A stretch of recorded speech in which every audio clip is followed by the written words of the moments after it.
तो आज अपना मेटलर्जी का लास्ट टॉपिक है ना। तो लास्ट टॉपिक में अपना बचा हुआ है मेटलर्जी ऑफ आयरन। ठीक है, तो अपन इसको स्टार्ट करते हैं। तो मेटलर्जी ऑफ आयरन क्या है सुनिए। सबसे पहले आयरन की खास बात क्या, देखो आयरन अर्थ क्रस्ट में सेकंड मोस्ट अबंडेंट मेटल है। मैंने मेटल बोला, ध्यान रखना। पहला मोस्ट अबंडेंट मेटल कौन है? पहला मोस्ट अबंडेंट मेटल होता है aluminium and second most abundant metal है आयरन। ठीक है, अच्छा आयरन मोस्ट यूज मेटल भी है कि नहीं है? बोलो, इस दुनिया में सबसे ज्यादा यूज होने वाला मेटल कौन सा? आयरन है। आपके आसपास देखो आप ऑब्जेक्ट मोस्ट ऑफ ऑब्जेक्ट किसके बने होंगे? आयरन के होंगे। कोई भी इंफ्रास्ट्रक्चर डेवलप करना है उसमें किसका सबसे बड़ा रोल होता है? सबसे बड़ा किसका रोल होता है? आयरन का रोल बहुत बड़ा होता है ना। तो आयरन का क्या बोला, एक तो ये सेकंड मोस्ट अबंडेंट मेटल है, ठीक है ना। सेकंड मोस्ट अबंडेंट मेटल है ये, ठीक। और ये इस अर्थ पर सबसे ज्यादा यूज किया जाने वाला मेटल है। समझ में आ रही बात? अब देखिए आयरन के अगर कुछ ओर्स की बात करें तो मैंने हेडिंग डाल देखिए मेन ओर्स। देखो सबसे पहले FeS2, इसको बोलते हैं आयरन पायराइटिस। इसको फूल्स गोल्ड भी बोलते हैं, मूर्खों का सोना। तो इसलिए बोलते हैं क्योंकि जो इसकी जो लस्टर होती है, चमक, ब्राइटनेस एकदम गोल्ड की तरह होती है, सोने की तरह, है ना। तो इससे बेवकूफ बच सकते हैं अपन लोग, है ना। तो इसलिए इसका नाम पड़ा हुआ है फूल्स गोल्ड। इसकी जो लस्टर होती है वो एकदम एग्जैक्टली कैसी होती है? एकदम एग्जैक्टली लस्टर होती है इसकी गोल्ड की तरह, इसलिए इसका नाम पड़ा हुआ है फूल्स गोल्ड। फिर देखिए नेक्स्ट है सिडेराइट। ये कार्बोनेट हो रहा है। एक सीरूसाइट आया था, याद आ रहा है? सीरूसाइट तो था पीबी का, और सिडेराइट है आयरन। कंफ्यूजन होता है ना, सीरूसाइट एंड सिडेराइट क्या है। फिर Fe2O3, ये है हेमेटाइट, ये रेड कलर का होता है। ये हेमेवर्ड देखो हीम से बना हुआ है, और हीम से हमारी बॉडी में एक और है हीमोग्लोबिन, रेड कलर का होता है। वही हीम यहाँ पर है और वही हीम वहां पर होता है। फिर देखो Fe2O3.3H2O लिमोनाइट। अच्छा एक बात सुनो, जब भी किसी ऑक्साइड के साथ ऐसा वाटर जुड़ा हो ना, तो वो ऑक्साइड के साथ साथ वो हाइड्रोक्साइड भी होता है, ये भी ध्यान रख लेना। आप चाहो तो इसको ऐसे लिख सकते हो, देखो कैसे, इसको आप ऐसे भी लिख सकते हो। मैं यहाँ लिख देता हूँ FeOOH.NH2O, OH.NH2, ठीक है ना भाई। Fe यहाँ पर देखा जाए तो प्लस थ्री स्टेट में, +3 को न्यूट्रलाइज करने के लिए -3 चाहिए, ठीक है ना। तो -3 देखो कैसा आया, एक तो ऑक्साइड आइन है -2, एक OH है -1, तो ओवरऑल कितना हो गया? -3 हो गया। जैसे आपसे पूछा जाए बॉक्साइड, बॉक्साइड का फॉर्मूला क्या था? Al2O3.H2, तो वो ऑक्साइड के साथ साथ हाइड्रोक्साइड भी कंसिडर होगा, ठीक है ना। ये यही एडवांस में एक मैचिंग आई थी, उसमें दोनों ऑप्शन थे, ध्यान रखना, ठीक है ना। क्या आप इसको ऐसा भी लिख सकते हो, ठीक है। अब सुनो, तो इसको बोलते हैं लिमोनाइट। नेक्स्ट है Fe3O4, इसको बोलते हैं मैग्नेटाइट। एक था मैग्नेसाइट, एक है टाइट, बस यहाँ T है और वहां क्या था? S था। तो मैग्नेसाइट क्या था बताओ भाई? मैग्नेसाइट क्या होता है? हाँ जी, MgCO3, वेरी गुड। मैग्नेटाइट क्या है? Fe3O4, ठीक है ना बेटा। तो ये दोनों में एक डिफरेंस है, ठीक है बेटा। अब सुनो, ये जो Fe2O3 है ना, इस Fe2O3 में अगर आप आयरन की ऑक्सीडेशन स्टेट निकालो, 2 आयरन है तो 2x, 3 ऑक्सीजन है -6, x की वैल्यू क्या आ गई? 3 है, यानी ये क्या है, ये फेरिक ऑक्साइड है। अब देखो बेटा सुनो, इस Fe3O4 की बात करते हैं।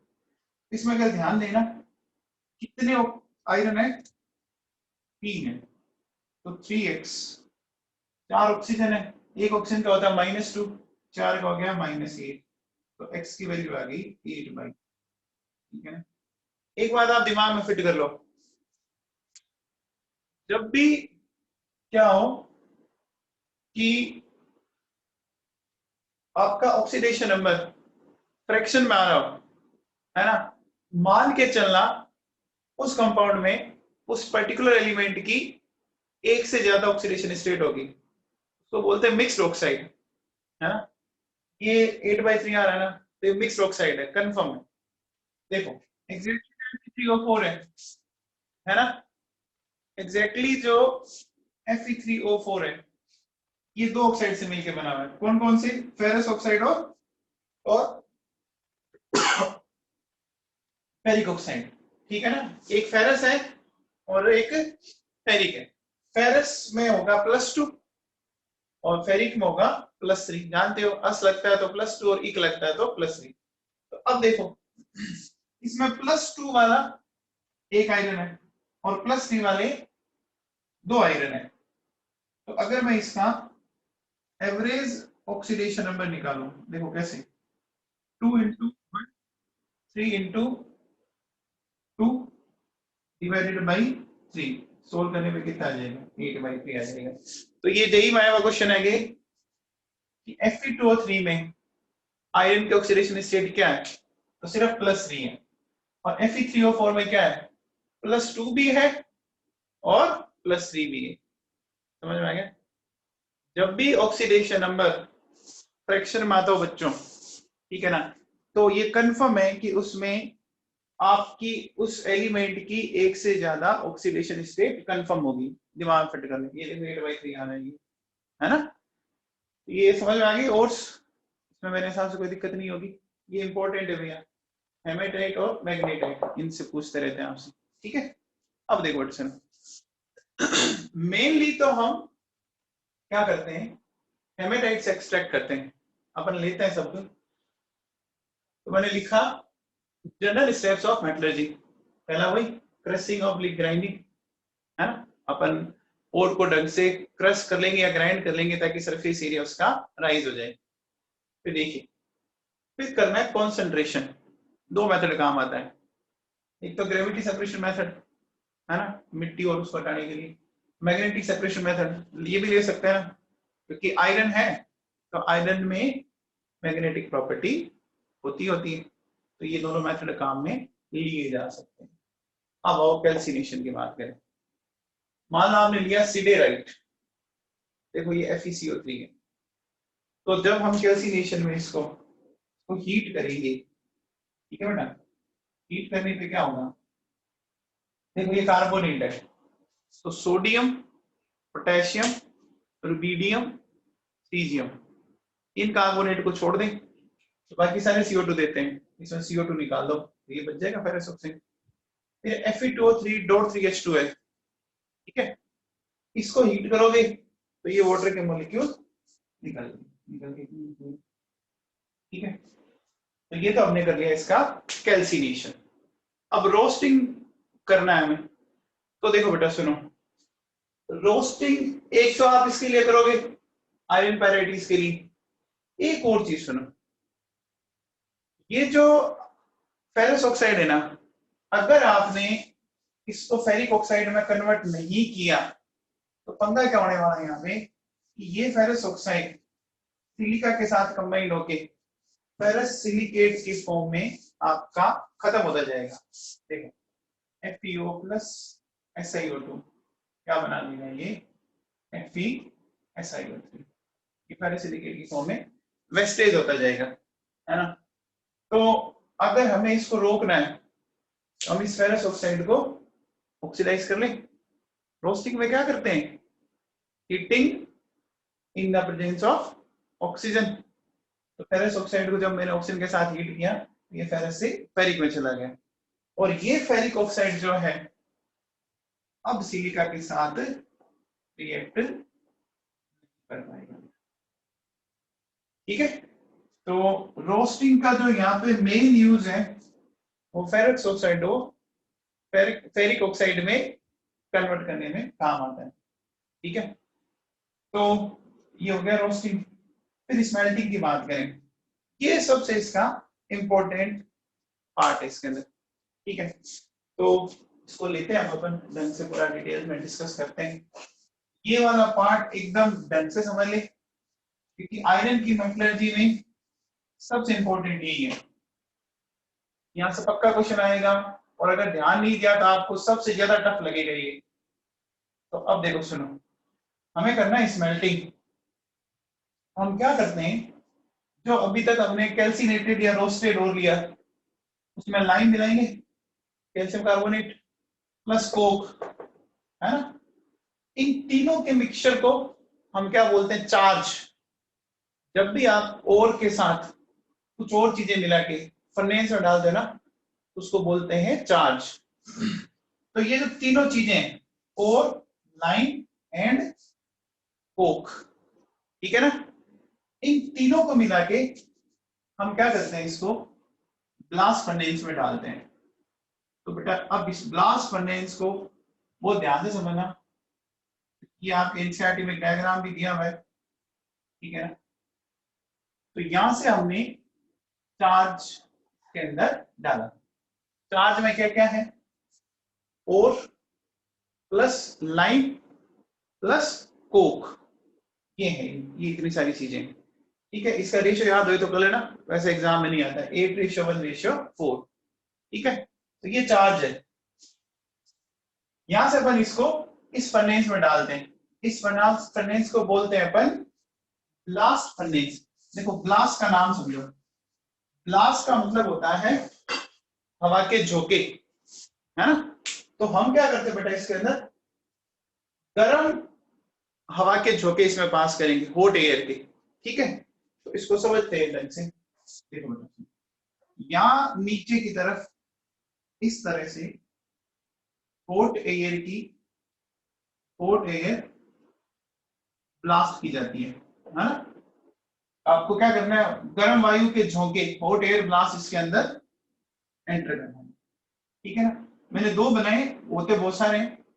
अच्छा, ये जो ब्लास्ट फर्नेस है बेटा, है ना, तो ये ब्लास्ट फर्नेस आपकी 50 to 70 मीटर हाइट में हो सकती है। हाइट इसकी इतनी हो सकती है, और इसका जो डायामीटर है, ठीक है, वो 10 से 12 मीटर तक हो सकता है। तो काफी लंबी चौड़ी होती है, याद नहीं करना, कोई जरूरत नहीं है आपको। ठीक है, तो अब देखो सुनो, इसका जो सबसे ऊपर वाला पार्ट है, जहां से अपन एंट्री करेंगे, तो बोलते हैं थ्रोट। अपना जो ये थ्रोट होता है ना, ये थ्रोट हो गया। बीच वाला जो पार्ट है इसको बोलते हैं बेली। बेली, BELLY, ऊपर वाला पार्ट है थ्रोट, THROAT, थ्रोट हो गया। ठीक है, फिर बीच वाला पार्ट बेली, और नीचे वाला पार्ट है hearth, HEARTH, throat, belly and hearth. ये वैसे मैंने बताया था हर्थ और आपको। ठीक है, अब देखो बेटा सुनो, इसमें क्या होता है, यहां से क्या होता है कि इस तरह से कुछ और पाइप होते हैं, जिससे जो गैसेज होगी वो यहाँ से बाहर निकलती रहेगी। ठीक है ना, इसको ऊपर से खोलने और बंद करने के लिए भी फैसिलिटी होती है। इसमें इस तरह से आपका एक कप बोर्ड लगा रहता है, जिसको आप हटाओगे तो खुल जाएगा, और वापस रखोगे तो बंद हो जाएगा। तो ग्लास फर्नेस में समझ में। अब देखो होता है क्या, सुनो, सबसे पहले इसमें क्या होता है कि हमने चार्ज में क्या क्या लिया था। चार्ज में हमने लिया था, देखो, और प्लस लाइन प्लस कोक, ये लिया था, याद नहीं लिया था। ये तीनों नीचे आ रहे हैं, कंफर्म है, ग्रेविटी का नीचे आएंगे। इधर से आप हॉट एयर ब्लास्ट पास कर रहे हो, है ना, इससे मतलब उसमें ऑक्सीजन भी होगी, होगी कि नहीं होगी। तो ऊपर से तो आ रही है कोक यानी कार्बन, और नीचे से क्या जा रही है, ऑक्सीजन। तो होता है क्या बेटा, देखो सुनो, कि इसके इस वाले एरिया के अंदर ये जो कार्बन है वो ऑक्सीजन से रिएक्ट करता है। ठीक है, क्या करता है, कार्बन ऑक्सीजन से रिएक्ट करता है और बन जाता है CO2 और यहां पर इतनी सारी हीट यहां पर रिलीज होती है। कार्बन ऑक्सीजन से कंबाइंड हुआ, CO2 बन गया, हीट रिलीज हुई, प्रोसेस कैसा हुआ? एक्सोथर्मिक। समझ में आ रही बात? तो एक्सोथर्मिक प्रोसेस अगर है ये, इसका मतलब यहाँ टेम्परेचर बहुत ज्यादा होगा। वैसे भी आपको पता होगा कि अर्थ नीचे, तो उसके आसपास ही क्या होगा आपकी, आप उसमें फायर लगा रहे हो, फायर बॉक्स होगा, तो नीचे की तरफ टेम्परेचर ज्यादा होगा और ऊपर की तरफ टेम्परेचर कम होता जाएगा। तो ये वाला जो एरिया है ना, सबसे नीचे वाला, ठीक है ना, इस एरिया को अपन बोलते हैं कंबर्शन जोन। कंबर्शन जोन, ठीक है। ये एरिया सबसे ज्यादा टेम्परेचर रखने वाला है। इस एरिया के अंदर लगभग लगभग इतना टेम्परेचर हो सकता है। कुछ बुक्स में अलग हो सकता है, वो 1600 हो सकता है 1800, आपको याद करने की वैसे जरूरत नहीं है। ये ध्यान रखना कि कंबर्शन जोन सबसे हाईएस्ट टेम्परेचर होगा, क्योंकि यहाँ कार्बन का कंबर्शन हुआ, एक्सोथर्मिक रिएक्शन है, हीट जनरेट हुई, इस कारण यहाँ पर क्या होगा? Maximum temperature. अब मुझे एक बात बताओ, ये CO2 ऊपर की तरफ मूव करेगी, करेगी कि नहीं करेगी? ऊपर की तरफ मूव करते करते, है ना, क्या होगा कि जैसे ही वो लगभग लगभग यहां पहुंचती है ना, इस मिडिल एरिया में, तो वो CO2 आपका वापस कार्बन से ये करता है और बन जाता है 2CO। सुनो बेटा ढंग से, CO2 गैसेस फेज में, गैसेस का मूव करती है ऊपर की तरफ, और ऊपर से कौन आ रहा है? कोक आ रहा है, सॉलिड है, वो ग्रेविटी के कारण नीचे आएगा, और नीचे से क्या जाएगी? CO2।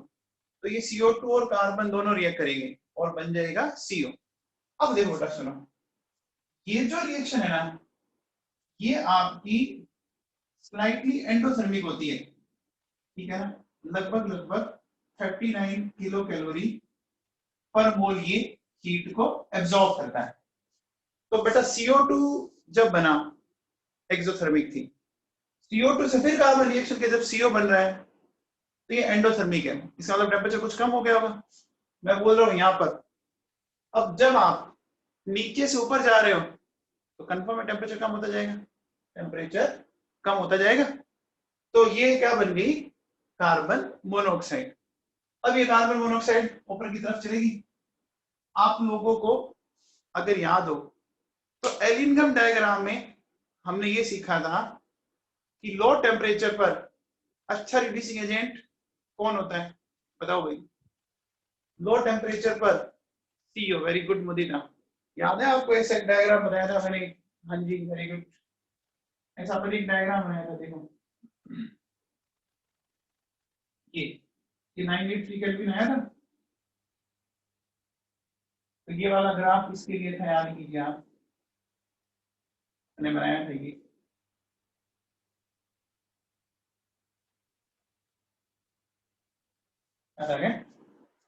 तो देखो क्या हो रहा है कि इस टेम्परेचर से कम CO वाली लाइन नीचे, देखो जो जितना नीचे होगा वो उतना ही अच्छा रिड्यूसिंग एजेंट होगा। अब जब आप इस फर्नेस में ऊपर जा रहे हो तो टेम्परेचर क्या हो रहा है? कम हो रहा है। कम टेम्परेचर पर अच्छा रिड्यूसिंग एजेंट कौन है? Carbon monoxide. तो बेटा एकदम जो ऊपर वाला पार्ट है ना, यहाँ लगभग लगभग टेम्परेचर होता है 300 टू लेकर 700 डिग्री सेल्सियस। देखो ये 983 केल्विन है, तो इसको डिग्री सेल्सियस में कन्वर्ट करो तो लगभग लगभग 700 के आसपास आ गए। 710, मैंने 700 ले लिया एक बार। तो इस टेम्परेचर में जब इससे कम होगा तो कौन रिड्यूसिंग एजेंट का काम करेगा?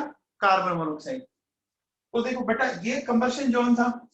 अब इस इलाके में देखो क्या होता है, ध्यान दो, ये जो कार्बन मोनोऑक्साइड जो ऊपर की तरफ गई, तो जो आपका ऊपर से Fe2O3 आ रहा था फेरिक ऑक्साइड, उसके साथ ये करेगा और ये करके ये बनाएगा 2Fe प्लस PCO। तो बेटा देखो यहाँ आयरन के ऑक्साइड का रिडक्शन किसने किया? Carbon monoxide. क्यों किया? यहाँ टेम्परेचर क्या है? लो है। और लो टेम्परेचर पर याद करो एल्यूमिनियम डायग्राम में अच्छा रिड्यूसिंग एजेंट कार्बन मोनोऑक्साइड है। याद आ गया आपको? तो बेटा इस ये जो इलाका है सबसे ऊपर वाला, इस वाले को अपन नाम देते हैं रिडक्शन जोन।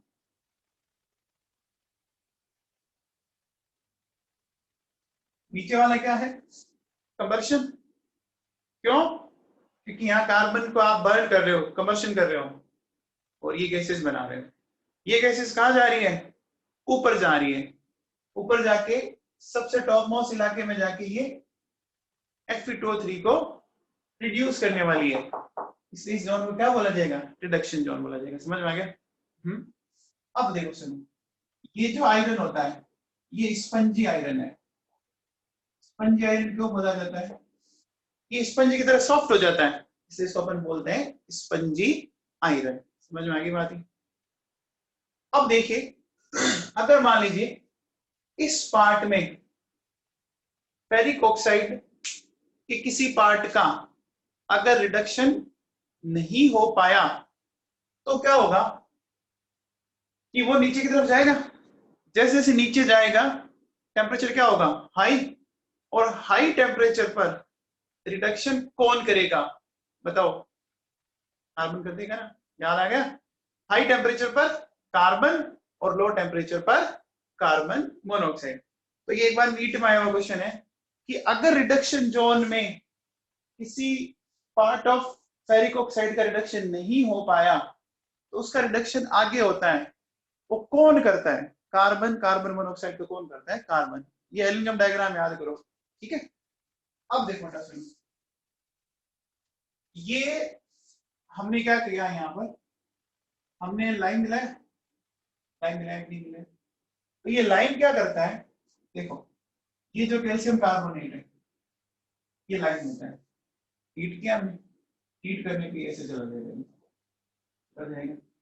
ये कैल्शियम ऑक्साइड बेसिक नेचर का ऑक्साइड है, ठीक है? अब आयरन के साथ जो इंप्योरिटीज है, ठीक है, कौन सी है? सिलिका की। तो कैल्शियम ऑक्साइड सिलिका के साथ कंबाइंड हुआ और कंबाइंड होके बना देगा CaSiO3। ये बन गया स्लेग। तो क्या बोलते हैं? स्लेग बन गया। इसलिए इस जोन का नाम है स्लेग जोन, ठीक है? तो ये लगभग लगभग आपका होता है 700 डिग्री सेल्सियस से लेकर, ठीक है ना? ये क्या बनता है? स्लेग जोन बनता है, ठीक है ना? स्लेग जोन समझ में आ गया? यहाँ पे देखो कैल्शियम सिलिकेट बन पा रहा है। अब देखो, अब जो आयरन बना वो नीचे की तरफ आता जाएगा, ठीक है? इस इलाके में जैसे घुसेगा वो, तो यहाँ जो टेम्परेचर है वो लगभग इतना है। इस इलाके में टेम्परेचर लगभग इतना है आपका, ठीक है ना? तो अब देखो, मेल्टिंग पॉइंट ऑफ आयरन जो है वो नियर अबाउट इतना होता है ना? तो इसका मतलब इस इलाके में आते ही आयरन क्या हो जाएगा? मोल्टन स्टेट में आ जाएगा। कौन सी स्टेट में आ जाएगा? मोल्टन स्टेट में आ जाएगा। तो इसलिए इसको अपन बोलते हैं फ्यूजन जोन। क्या बोलते हैं? Fusion zone. जो Fe ऊपर सॉलिड था वो किस में आ गया? यहाँ पर Fe लिक्विड स्टेट में आ गया। नहीं आ गया? ये फ्यूजन जोन वाला आयरन धीरे धीरे आते आते यहाँ नीचे आ जाएगा, ठीक है? ये आयरन यहाँ पे आके इकट्ठा हो गया, ठीक है? और इसके ऊपर की तरफ क्या होगा? जो स्लेग बना, स्लेग की डेंसिटी आयरन से कम होती है, वो यहाँ इकट्ठा हो जाएगा, ठीक है? दोनों को अलग अलग पाइप से क्या करेंगे? अपन बाहर निकालेंगे। इसको इस पाइप से बाहर निकाल रहे हैं और इसको इस पाइप से बाहर निकाल। चलिए समझ में? कितने जोन है टोटल? 4 जोन है।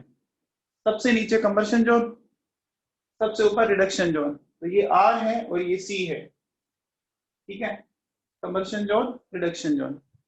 कंबर्शन जोन के ठीक नीचे स्लेग जोन, फिर फ्यूजन जोन, और सबसे नीचे आ गया कंबशन जोन। ठीक है ना। अब इन जोन को एक बार आप या तो इसका स्क्रीनशॉट ले लो, ऐसे नोट्स में सारा लिखा हुआ है, समझने की कोशिश करो। यहां तक पहले कोई डाउट है तो बोलो।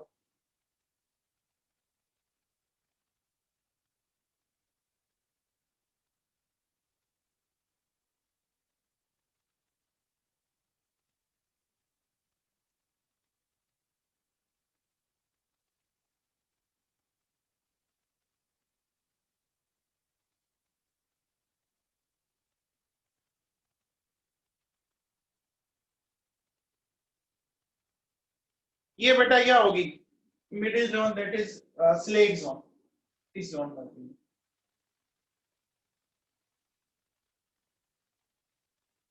क्या सेफ के पीछे कौन सा सेफ?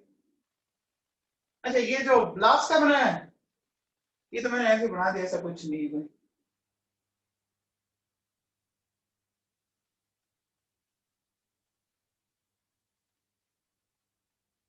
बेटा कोई डाउट है तो बोलो।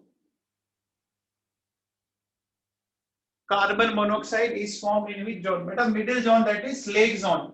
ये इसको बोल सकता है हीट। भाई हमें सीओ यहाँ चाहिए, है ना, तो ठीक इससे नीचे वाले इलाके में बन जाती है और फिर ये ऊपर आ जाती है। सीओ यहाँ चाहिए, इसे ठीक नीचे वाले में बनी और फिर ऊपर हमें मिल जाएगी। तो मिलती है वो मिडिल जोन बोल सकते हैं, या हीट एब्जॉर्प्शन जोन बोल सकते हैं, या स्लेग जोन बोल सकते हैं। रिडक्शन जोन में CO2 क्यों नहीं बना? रिडक्शन जोन में देखो सुनो, कार्बन मोनोऑक्साइड का जो फॉर्मेशन है, देखो इधर देखो यहाँ पे ये ये हाई टेम्परेचर के आसपास बनेगा, मतलब मोर देन 983 केल्विन। ऊपर वाला टेम्परेचर तो कम हो जाएगा एक तरह से, है ना, इसलिए यहाँ बनता है। ये देखो 983 केल्विन के फिर इस तरफ,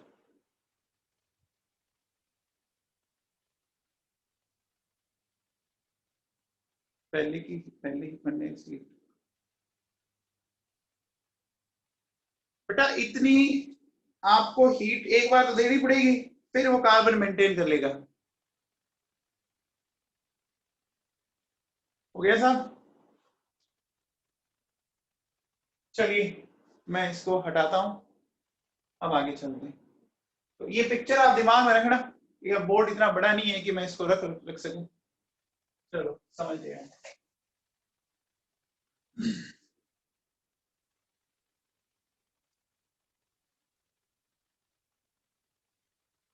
तो अपन इन जोन को वापस एक्सप्लोर करते हैं एक बार। देखो सबसे पहले सुनो, सबसे पहले जो नीचे था वो था आपका कंबशन जोन। तो कंबशन जोन में देखो क्या हुआ, कार्बन प्लस ऑक्सीजन CO2, यहाँ हीट जनरेट हुई, ये CO2 ऊपर की तरफ मूव करेगी, ये कार्बन से रिएक्ट करके बना देती है 2CO और ये हीट लेती है। ठीक है, तो वो एक्सोथर्मिक है और ये एंडोथर्मिक है। हीट निकलती ज्यादा है और काम कम आती है, तो ओवरऑल जो हीट होगी वो एक तरह से एक्सोथर्मिक हो गया। ठीक है, अब देखो बेटा नेक्स्ट नेक्स्ट बात करते हैं रिडक्शन जोन की। तो रिडक्शन जोन में देखो, अब आयरन का जो ऑक्साइड है उसका रिडक्शन एनसीईआरटी में कैसे दे रखा है वो एक्सप्लेन करते हैं। देखो सबसे पहले ये Fe2O3 है, ये रिएक्ट करता है कार्बन मोनोऑक्साइड से। ये रिएक्शन होती है near about 300 to 400 degree Celsius में, और ये कन्वर्ट हो जाता है Fe3O4 और CO। तो इसको अगर मैं बैलेंस करूं तो ये से बैलेंस होगा। अब ध्यान देना यहाँ पर कि ये Fe2O3 था, इसमें तो सारा ही आयरन कौन से स्टेट में है, +3 में, और जैसे Fe3O4 बना इसमें कुछ +2 है, कुछ +3 है। अभी मैंने बताया था थोड़ी देर पहले मैग्नेटाइट आपको, ये एक मिक्स्ड ओर है। ठीक है, तो अभी सारे का नहीं हुआ, एक तरह से समझ लो सरफेस सरफेस वाले का बात। तो देखो मान लो ये आपका आयरन ऑक्साइड है ना, Fe2O3, पहले ये था।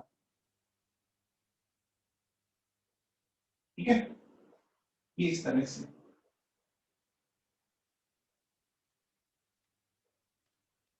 ठीक, तो लो टेम्परेचर पर हुआ क्या कि जो सरफेस सरफेस वाला है ना वो तो कन्वर्ट हो गया FeO के अंदर, सरफेस वाला, ठीक है, और अंदर वाला अभी भी Fe2O3 में पड़ा है, ठीक है।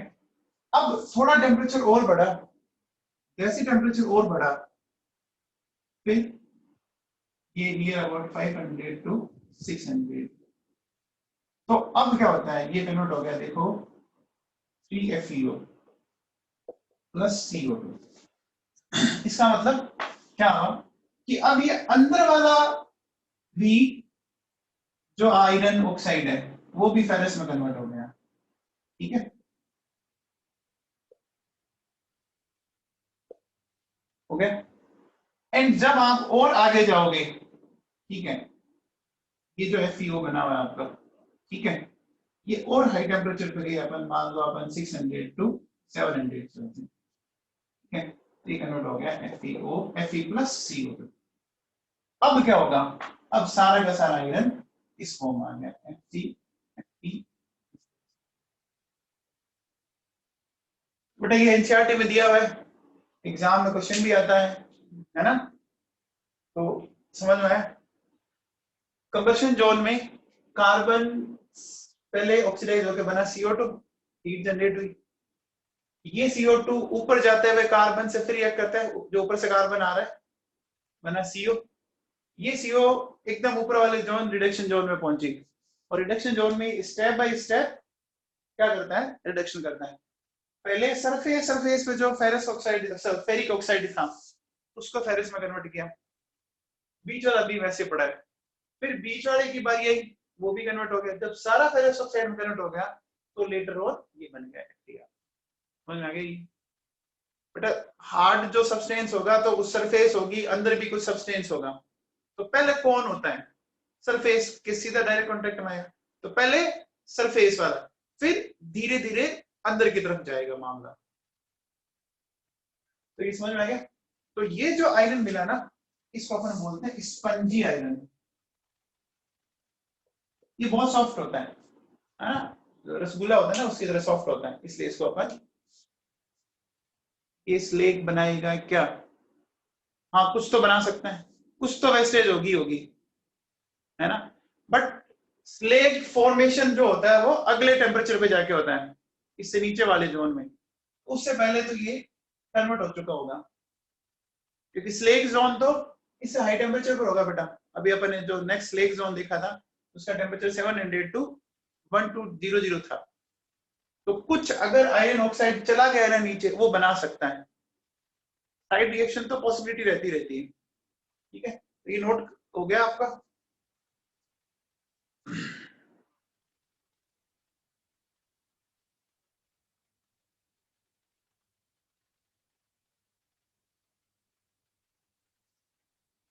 अब देखो बेटा सुनो, कंबशन जोन हो गया, रिडक्शन जोन हो गया, अब चलते हैं अपन स्लेग जोन के अंदर।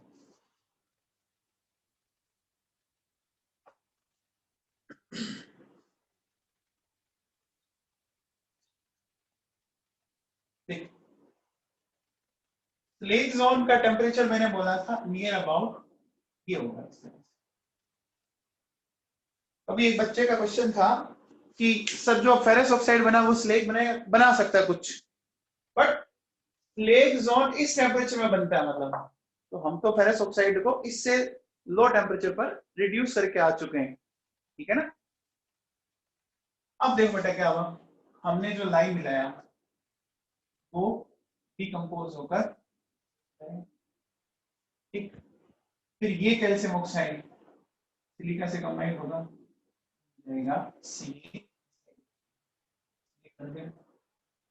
अब देखो बेटा सुनो, ये जो टेम्परेचर है वो कंफर्म है कि ये 983 केल्विन से ज्यादा टेम्परेचर हो गया, भी चलो 700 को अगर आप लेते हो उसमें जोड़ोगे तो क्या आ जाएगा, है ना, तो इस रेंज में टेम्परेचर अब 983 केल्विन से ज्यादा हो चुका है, तो ज्यादा होते ही अब अच्छा रिड्यूसिंग एजेंट कौन बन जाएगा, बोलो कौन बन जाएगा, कार्बन बन जाएगा। तो अब देखो इसमें क्या होगा, सुनो। मैंने आपसे एक बात बोली थी कि हाई टेम्परेचर पर कार्बन किसी भी ऑक्साइड को रिड्यूस कर सकता है, कार्बन किसी भी ऑक्साइड को रिड्यूस कर सकता है। तो देखो क्या होगा, SiO2 है, कार्बन कंबाइंड हुआ, इसमें से इसने ऑक्सीजन, ठीक है ना, ठीक है। फिर देखिए नेक्स्ट, फिर हमारे पास जैसे SO2 है, ये क्या करेगा, सल्फर प्लस कार्बन मोनोऑक्साइड, ठीक है। फिर इसी तरह से मान लीजिए मेरे पास MnO है, ठीक है, या MnO2 ले लो, ये कार्बन है, क्या बना देगा, MnCO, ठीक है। फिर इसी तरह से P4O10 है, कार्बन, ये क्या बना देगा, फॉस्फोरस प्लस 10C। ये देखो इसने ऑलमोस्ट हर ऑक्साइड को इसने रिड्यूस किया कार्बन ने, क्यों बताओ, क्योंकि टेम्परेचर हाई है, हाई टेम्परेचर पर कार्बन ऑलमोस्ट हर ऑक्साइड को रिड्यूस कर सकता है। बट आप देखो यहाँ इस इलाके में क्या क्या बना, सिलिकॉन बना, सल्फर बना, मैग्नीज बना, फॉस्फोरस बना, बना। इससे ऊपर वाले जोन में क्या बना था, स्पंजी आयरन, है ना, स्पंजी की आयरन का मतलब हो गया उसमें बीच बीच में स्पेस है। अब जब स्पंजी आयरन ऊपर से नीचे आएगा तो उस स्पंजी आयरन के साथ देखो क्या होगा, तो स्पंजी आयरन ऊपर से नीचे आ रहा है, उसके साथ ये अलग अलग इंप्योरिटीज कंबाइंड हो जाएगी, carbon, silicon, manganese, phosphorus, sulphur, समझ में है।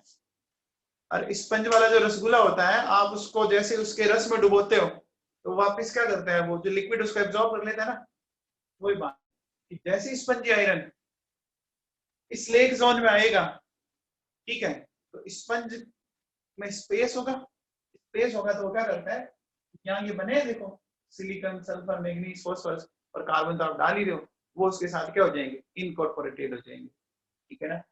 तो स्लेग जोन में ये कुछ रिएक्शंस होती हैं। स्लेग जोन के बाद नेक्स्ट आता है फ्यूजन जोन। फ्यूजन जोन का टेम्परेचर है नियर अबाउट ये, बट थोड़ा बहुत वेरी कर सकता है, ध्यान रखना बुक के अंदर कोई इसको 160 तक ले जा सकता है, तो कोई बड़ा इश्यू नहीं है।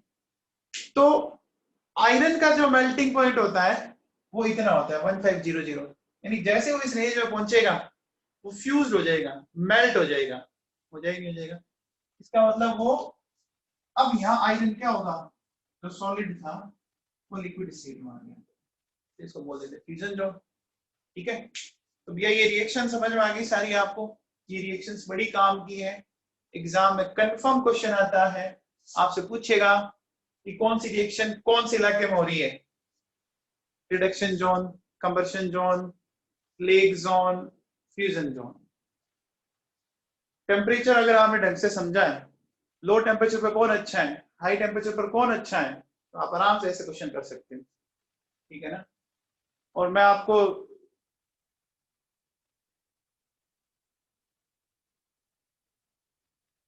रिडक्शन जोन में सॉलिड होना चाहिए, यहाँ प्रेशर कहाँ आ गया, और तो प्रेशर गैसियस स्टेट पे क्यों लगा रहा है, प्रेशर तो गैसियस पे काम करता है, सॉलिड में कहाँ काम करेगा।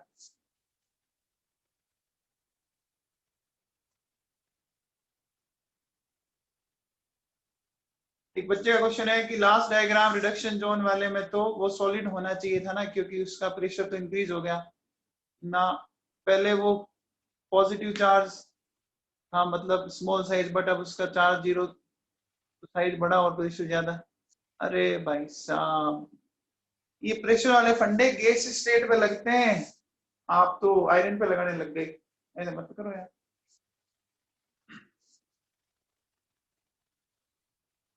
चलो अब देखो सुनो, तो भैया अब एकदम नीचे जाकर आयरन क्या हो जाएगा, और नीचे प्रेशर कैसे बढ़ गया समझ नहीं आया मुझे, हमको यहाँ पे वो पिस्टन थोड़ी लगा रखा बेटा, कि वो उसको बढ़ा देगा, ठीक है ना। अब देखो, जो अपन लेते हैं वेरियस फॉर्म ऑफ आयरन, ठीक है। तो सबसे पहला फॉर्म होता है पिग आयरन, है ना, पिग। देखो, जो ब्लास्ट फर्नेस से, है ना, लिक्विड आयरन आपको मिला, उसको कूल करोगे, है ना, कूल करने के बाद जो सॉलिड एफ मिल रहा है वही पिग आयरन है, वही पिग आयरन है। ये मोस्ट इम्प्योरेस्ट फॉर्म है, most impurest form of iron है। ये आयरन का मोस्ट इम्प्योरेस्ट फॉर्म। देखो याद रखो, पिग, पिग जानते हो आप, सुअर होता है, बहुत ही गंदा रहता है ना, जानते हैं आप, इस चीज में याद रह जाएगा। इसमें देखो बेटा क्या होता है पिग आयरन के अंदर, पिग आयरन के अंदर near about 93% carbon, 93% Fe, 5% carbon, और बची हुई 2% में मैग्नीज आ जाएगा, सिलिकॉन आ जाएगा, फास्फोरस आ जाएगा, सल्फर। तो पहला फॉर्म हो गया पिग आयरन। फिर देखिए कास्ट आयरन, इसका सेकंड फॉर्म है। कास्ट का मतलब समझते हो, जैसे आप वाटर को, अभी जैसे अपन फ्रीजर के अंदर जो आइसक्रीम को जमाने के लिए जो मोल्डर काम में लेते हैं, सांचा जो काम में लेते हैं, उसमें डालते हैं, हम क्या करते हैं कास्ट आयरन से, इसमें जो परसेंटेज ऑफ कार्बन है वो होती है 2 to 3% कम है। अब देखो क्या होगा, पिग आयरन को आपको रीमेल्ट करना है, ठीक है। क्या किया, रीमेल्ट किया, और उसको क्या करेंगे, poured इन मोल्ड्स, मोल्डिंग करनी है, ठीक है ना। इसकी क्या करनी है आपको, मोल्डिंग करनी है, ठीक है। तो अब देखो क्या करोगे, अगर आप इसको रैपिड कूलिंग करते हो, कैसी कूलिंग हो रही है, रैपिड कूलिंग, ठीक है। तो रैपिड कूलिंग होगी तो बनेगा व्हाइट कास्ट आयरन, मतलब जो आयरन बनेगा ना उसका कलर व्हाइट होगा। और अगर आप इसको स्लो कूलिंग करते हो तो होता है, उसका कलर आता है grey cast iron, grey colour आता है, इसका नाम पड़ेगा ग्रे कास्ट आयरन। देखो ये जो व्हाइट कलर है वो होता है ड्यू टू Fe3C, सीमेंटाइट, तो बोलते हैं सीमेंटाइट। ये क्वेश्चन आता है कि भैया व्हाइट कास्ट आयरन का कलर किस कारण है, तो ड्यू टू सीमेंटाइट Fe3C। और जो ये ग्रे कास्ट आयरन है इसका कलर है ग्रे किसके कारण, ड्यू टू ग्रेफाइट। क्या होता है, ग्रेफाइट के कारण, ठीक है। तो अभी तक हमने आयरन की दो फॉर्म पढ़ ली, pig iron and cast. Pig blast furnace से अभी हमने पढ़ी, जो लिक्विड आयरन मिला उसको कूल करो, तो सॉलिड Fe मिला, उसको पिग बोलते हैं। इसमें इतने परसेंट 93% Fe, 5% कार्बन, कार्बन का परसेंटेज लर्न करना पड़ेगा आपको, इंपॉर्टेंट है बाकी ये, ठीक है। तो ये आयरन का मोस्ट इंप्योरेस्ट फॉर्म है, मैक्सिमम परसेंटेज ऑफ कार्बन है। अब इस पिग आयरन को वापस अपन मेल्ट करते हैं, और अपन क्या करते हैं, इसको वापस मोल्डिंग करते हैं, ठीक है। अब अगर आप मोल्डिंग करते टाइम उसको रैपिड कूलिंग करोगे तो जो कार्बन होगा ना वो आयरन से क्या करने लग जाता है, और यह करके बना देता है सीमेंटाइट। सीमेंटाइट के कारण उसका कलर आता है व्हाइट। और स्लो कूलिंग करते हो तो कार्बन रिएक्ट करता नहीं है, वो उसी फॉर्म में पड़ा रहेगा, ग्रेफाइट की फॉर्म में, इसका नाम पड़ गया ग्रे कास्ट। ये इसमें कोई डाउट,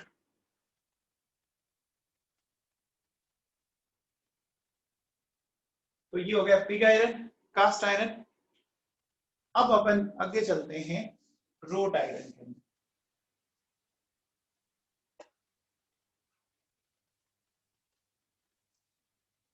हाँ प्रॉपर्टीज में फर्क कंफर्म आएगा, कंफर्म फर्क आएगा, करते हैं हम डिस्कस, प्रॉपर्टीज में आएंगे।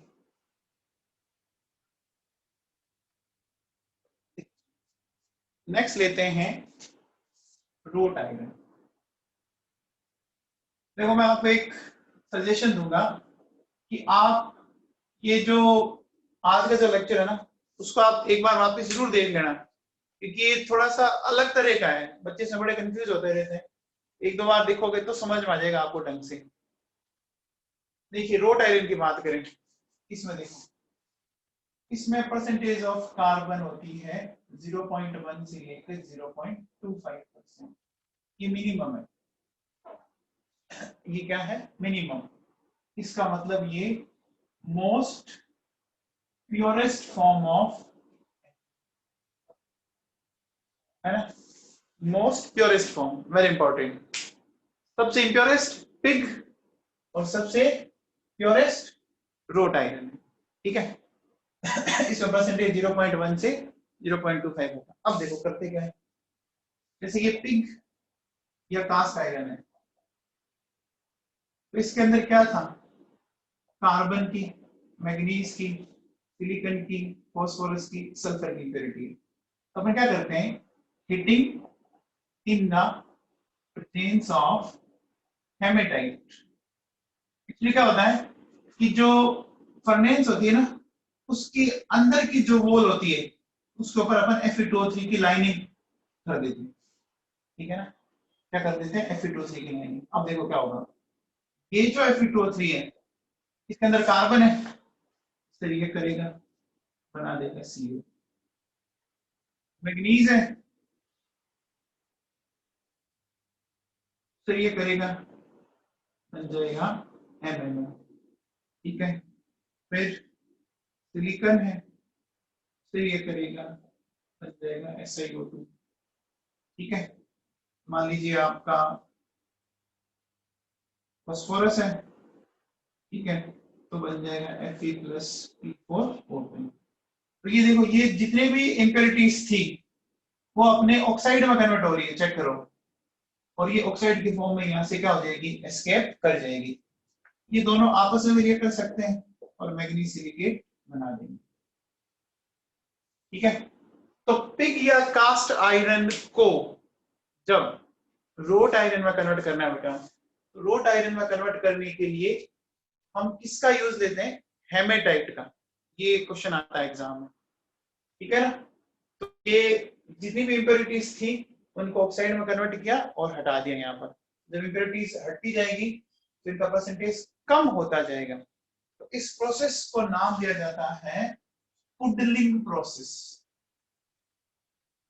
प्रोसेस का नाम है पुडलिंग प्रोसेस, ठीक है। और ये जिस फर्नेस में करवाते हैं उसको अपन बोल देते हैं पुडलिंग फर्नेस। तो क्वेश्चन एक ही क्वेश्चन बनेगा कि पुडलिंग प्रोसेस में हमें ये जो मेटल के अंदर इंप्योरिटीज है उसको हटाने के लिए किसका यूज किया जाता है, तो Fe2O3 का, ठीक है ना। तो road iron most purest form है, ठीक है।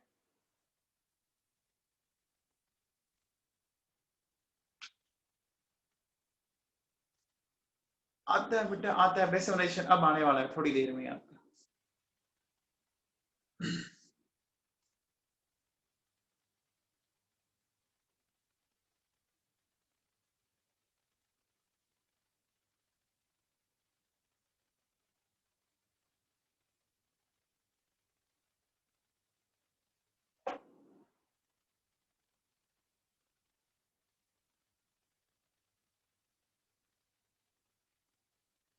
नोट्स में लिखा हुआ है सारा, आप समझने पे ध्यान दो। नेक्स्ट देखो, नेक्स्ट जो फॉर्म है वो अपन लेते हैं स्टील। स्टील बड़ा कॉमन सा है हमारे। ये आयरन का वो फॉर्म है जो अपन सबसे ज्यादा यूज लेते हैं। अपन अपने किचन में जाएं तो जो बर्तन है वो क्या है, मेनली अपन स्टील के काम लेते हैं। मोस्ट ऑफ स्टील जो है ना, ये कार्बन के क्या, सॉरी, आयरन के एक फॉर्म है, ठीक है ना।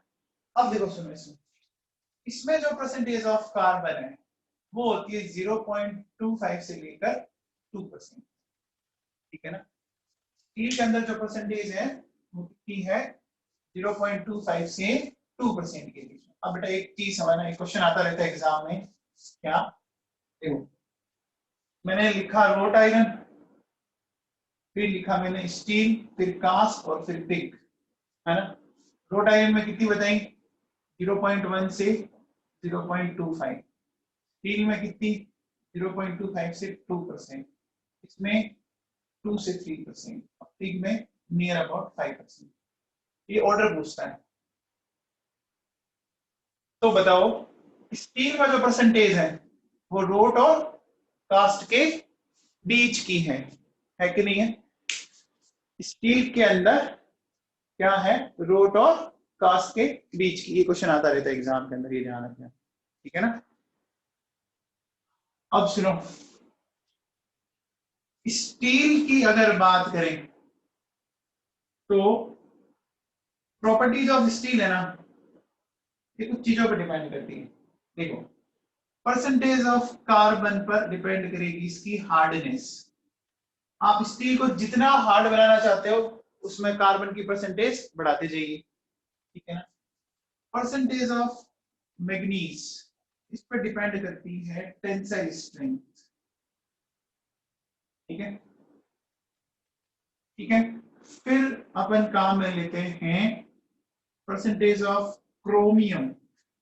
ये डिपेंड करेगा इसकी केमिकल रिएक्टिविटी को कंट्रोल करता है ना? इसको कंट्रोल करता है केमिकल रिएक्टिविटी को। जैसे एक तो आयरन ऐसा होता है जिसमें जंग बहुत जल्दी लग जाता है, एक आयरन ऐसा जिसमें जंग नहीं लगता है।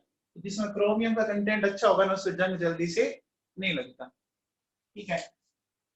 फिर सिलिका की जो स्ट्रक्चर है ना, परसेंटेज ऑफ सिलिकॉन पर डिपेंड करेगी इसकी फाइब्रस स्ट्रक्चर।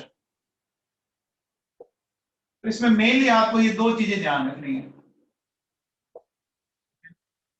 मेनली आपको दो चीजें आपको ये ध्यान रखनी है, ठीक है ना? कि कार्बन पर और मैग्नीज पर। इसमें भी अगर आप चाहो तो कार्बन वाला तो कंफर्म याद करना है, जितना ज्यादा कार्बन होगा उतनी ज्यादा उसकी हार्डनेस होगी। तो अब आपसे अगर मैं ऐसा बोलूं, नहीं बेटा अगर आप उसको बढ़ाते जाओगे तो ऐसा नहीं है कि आप उसको कास्ट आयरन तक ले जाओगे, उतना कार्बन वो फिर होल्ड नहीं कर पाता है वो, है ना? केमिकली वो होल्ड नहीं कर पाएगा। ऐसे तो आप बढ़ाते बढ़ाते ऐसा होगा कि आप यहाँ पहुंच जाओगे पिग आयरन में, लेकिन जनरली वो ऐसा हो नहीं पाता, होल्ड नहीं कर पाएगा वो कार्बन को। हाँ जी, अब देखो सुनो, देखिए अगर आपसे कोई बोले कि एक सॉफ्ट स्टील है, इसका मतलब इसमें लो परसेंटेज ऑफ कार्बन है। आपसे बोले हार्ड स्टील है, इसका मतलब हाई परसेंटेज ऑफ कार्बन है। सॉफ्ट या mild, low percentage of carbon. Hard steel, high percentage of carbon. अच्छा, स्पेशल स्टील की बात करें तो क्या होगा, इसके अंदर अपन Fe के अंदर कुछ अलग मेटल मिला देते हैं। जैसे देखो सुनो, Fe plus nickel plus chromium, याद कीजिए ये क्या होता है? स्टेनलेस स्टील बोलते हैं इसको। जो अपन घरों में जो बर्तन और बने होते हैं स्टेनलेस स्टील होता है, Fe plus nickel plus chromium, ठीक है ना? तो इनको मिला के अपन आयरन की प्रॉपर्टीज को चेंज करते हैं। जैसे आपने देखा होगा कि नॉर्मल आयरन पे जंग बहुत जल्दी लगता है, लेकिन जो घरों में अपन बर्तन काम में लेते हैं उस पे जंग इतना जल्दी नहीं लगता है ना, क्योंकि उसमें क्रोमियम है और नॉर्मल आयरन में क्रोमियम नहीं मिलाते अपन, ठीक है ना? तो स्पेशल स्टील समझ में आ गया, ये इसकी प्रॉपर्टीज को क्या करता है? कंट्रोल करता है। अब देखो सुनो, हम क्या करते हैं कि स्टील की जो प्रॉपर्टीज है उसको अपन हीट ट्रीटमेंट से भी क्या कर सकते हैं? कंट्रोल कर सकते हैं। किससे कंट्रोल कर सकते हैं? हीट ट्रीटमेंट से। देखो कैसे, तो मैं समझा देता हूं, सुनिए। Heat treatment of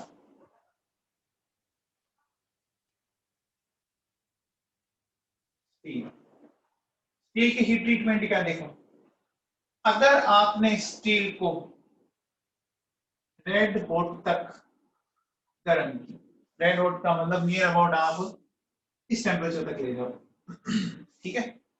red hot गर्म किया। फाइब्रस स्ट्रक्चर का मतलब क्या होता है? आयरन के जो पार्टिकल आपस में इंटरलॉक्ड होंगे अच्छे से, उसको फाइब्रस बोलते हैं, है ना? तो फाइबर के कूलर देखे होंगे आपने, फाइबर बॉडी, तो आयरन की स्ट्रक्चर भी कुछ ऐसी होती है। वैसे बना सकते हैं। हाँ मैं देखो, आपने रेड हॉट किया, रेड हॉट करने के बाद अब अगर आप इसको क्या करते हो, स्लो कूलिंग करो, तो धीरे धीरे कूल करो। जब धीरे धीरे कूल करते हैं ना, तो ऐसा स्टील सॉफ्ट हो जाएगा एंड डक्टाइल हो जाएगा, है ना। आपने देखा होगा कि जैसे आयरन में अगर अपने कोई चेंज करना है तो पहले अपन हीट करेंगे ताकि सॉफ्ट हो जाए, फिर अपन उसमें क्या करते हैं, हैमरिंग करते हैं। तो अगर आपने स्टील को रेड हॉट तक गर्म किया, फिर इसको स्लो कूलिंग की, तो वो सॉफ्ट एंड डक्टाइल हो जाएगा, है ना। इस प्रोसेस को हम देते हैं एनीलिंग। अब बेटा आपको सिर्फ इनकी डेफिनेशन ध्यान रखनी है, क्योंकि इंजीनियरिंग में तो इन पे एक एक प्रोसेस से बहुत सारी बुक्स लगती है, तो आपको इतना काम आएगा नहीं, सिर्फ डेफिनेशन ध्यान रखनी है। अब इसी स्टील को अगर आप क्या करते हो, रेड हॉट किया और उसको फास्ट कूलिंग करो। फास्ट कूलिंग का मतलब, फास्ट कूलिंग का मतलब ये हो गया कि आप या तो पानी काम में ले लो या तेल काम में ले लो, उसमें क्या कर दो, उसको डुबो दो, है ना, डिप करो। तो ऐसा जो होगा वो होगा हार्ड एंड ब्रिटल, ठीक है ना। वो सॉफ्ट एंड डक्टाइल था, ये हार्ड एंड ब्रिटल है। इसको बोला जाता है क्वेंचिंग। अब ये हो क्यों जाता है, इस लेवल तक अपने को पढ़ना नहीं है, आपको सिर्फ डेफिनेशन बतानी है। ये एग्जाम में क्वेश्चन आते हैं, अपन इंजीनियरिंग नहीं कर रहे अभी। अब देखो, अगर आप इसको क्या करते हो, बिलो रेड हॉट, मतलब नियर अबाउट आप 300 से 400 डिग्री सेल्सियस तक ही, है ना, हीट करो। अब इसको स्लो कूल करो, तो जैसे ऐसे स्टील होगा वो ना तो बहुत ज्यादा सॉफ्ट होगा, नाइदर सॉफ्ट नोर हार्ड, ठीक है। बट जो उसकी जो ब्रिटलनेस है ना, जो ब्रिटल नेचर है, वो आपकी एलिमिनेट हो जाएगी, कंप्लीटली एलिमिनेट हो जाएगी, ठीक है ना। तो इस प्रोसेस को बोलते हैं टेम्परिंग। टेम्परिंग बोलते हैं। और टेम्परिंग में क्या होता है कि आयरन के ऊपर आयरन ऑक्साइड की लेयर बन जाती है, एक थिन सी। एक टेम्पर्ड ग्लास आता है ना, अपने मोबाइल के स्क्रीन के ऊपर जो अपन ग्लास लगाते हैं, टेम्पर्ड ग्लास देखा होगा, एक पतली सी लेयर तो होती है। तो टेम्परिंग को आप ऐसे याद रखो कि सरफेस के ऊपर क्या बन जाता है, आपकी ऑक्साइड की एक लेयर बन जाएगी। अब उसका कलर अलग अलग आएगा, वो कलर याद नहीं करना, आपके कोई काम नहीं आएगा वो, तो मैं कलर तो नहीं बता रहा, ठीक है ना। अब देखो, अगर आप इसी स्टील को क्या करो, हीट करो, हीटिंग विथ कोक।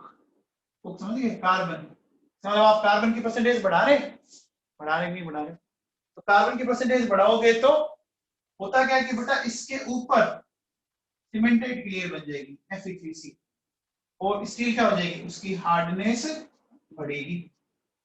हार्डनेस क्या होगी, बढ़ेगी। तो इसको अपन बोलते हैं केस हार्डनिंग।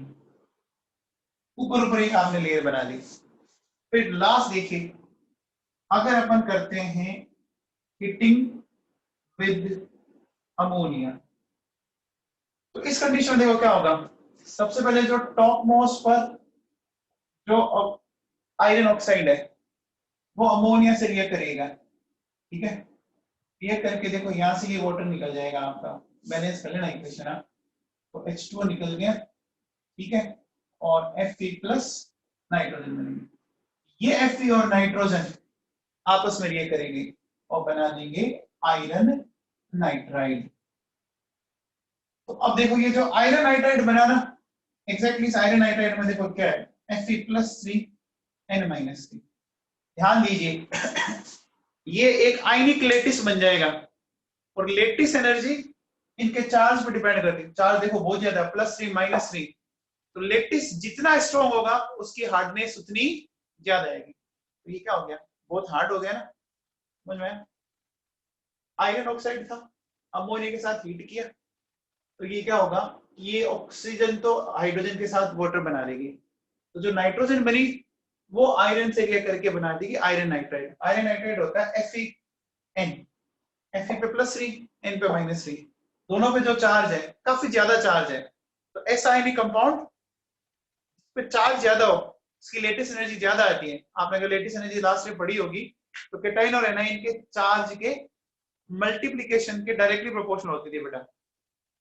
तो ये क्या हो जाएगा, ये भी काफी हार्ड हो जाएगा, इसको बोलते हैं अपन नाइट्राइडिंग। तो क्या बोलते हैं अपन, नाइट्राइडिंग, ठीक है ना। लास्ट एक दो पॉइंट और देखो, सुनो। अब अगर हमें स्टील को बनाना है, स्टील का फॉर्मेशन कैसे होता है, तो स्टील के फॉर्मेशन के लिए क्या करेंगे आप, स्टील का फॉर्मेशन अगर हमें करना है तो देखो,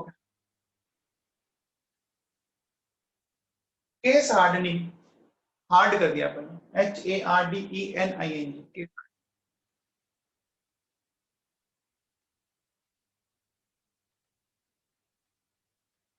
ये नोट्स में लिखे है बेटा, सब कुछ जो PDF मैंने सेंड कर रखी है ना, सारा लिखा है उसके अंदर।